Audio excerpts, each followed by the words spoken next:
सालों पहले पीतल नगर में किशन नाम का एक किसान रहता था। वो गांव के एक जमींदार के खेत पर काम करके किसी तरह अपना घर चला रहा था।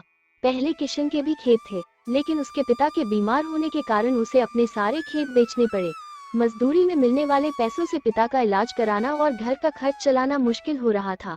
वो हर दिन सोचता कि कैसे घर की स्थिति को बेहतर किया। आज भी इसी सोच के साथ किशन सुबह सुबह जमींदार के खेत पर काम करने के लिए निकला।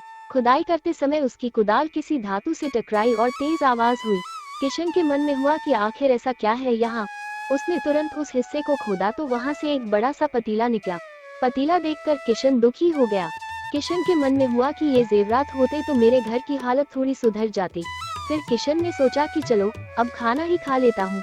किशन ने खाना खाने के लिए अपने हाथ की कुदाल उस पतीले में फेंक दी और हाथ मुंह धोकर खाना खाने लगा।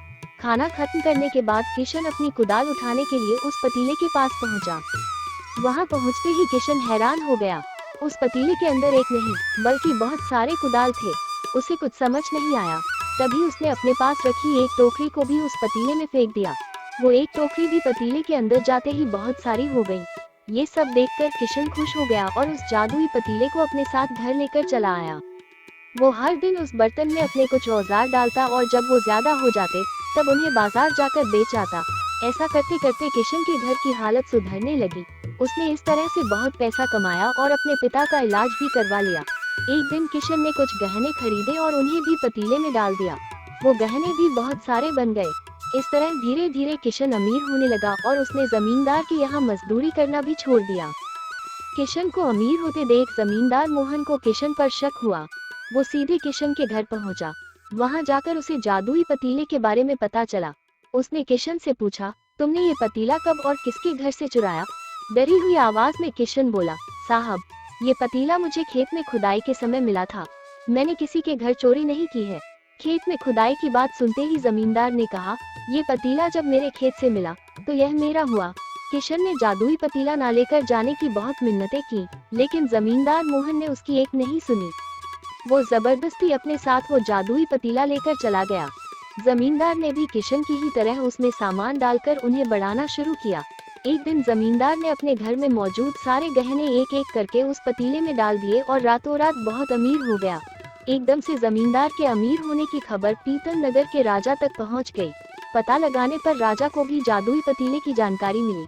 फिर क्या था, राजा ने तुरंत अपने लोगों को भेजकर जमींदार के यहाँ से वो पतीला राजमहल मंगवा लिया। राजमहल में उस जादुई पतीले के पहुंचते ही राजा ने अपने आसपास मौजूद सामान को उसमें डालना शुरू दिया। सामान को बढ़ता देखकर राजा दंग रह गया। होते होते आखिर में राजा खुद उस पतीले के अंदर चला गया। देखते ही देखते उस पतीले से बहुत सारे राजा निकल आए। पतीले से निकला हर राजा बोलता, मैं पीतल नगर का असली राजा हूँ। तुम्हें तो इस जादुई पतीले ने बनाया है। ऐसा होते होते सारे राजा आपस में लड़ने लगे और लड़कर मर गए। लड़ाई के दौरान वो जादुई पतीला भी टूट गया। जादुई पतीले के कारण राजमहल में हुई इस भयानक लड़ाई के बारे में नगर में सबको पता चल गया।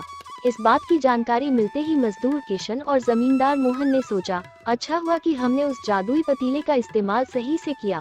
उस राजा ने अपनी मूर्खता के कारण अपनी जान ही खो दी। हमें इस कहानी से क्या सीख मिला? जादुई पतीले की कहानी से दो सीख मिलती है।